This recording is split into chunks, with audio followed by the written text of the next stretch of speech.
Oltiin vähän chillimmin.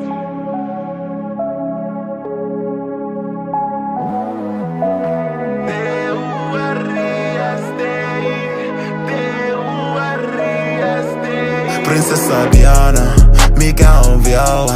Sun käyttäytyminen on muuttunut, ootko sä jostain suuttunut, en tiedä. Mun pakko tietää, onks musta kaduilla jotain kuulunut, oot yhtäkkiä niin murtunut. En anna sulle huomioon kauheesti, meidän keskusteluis puuttuu autentti.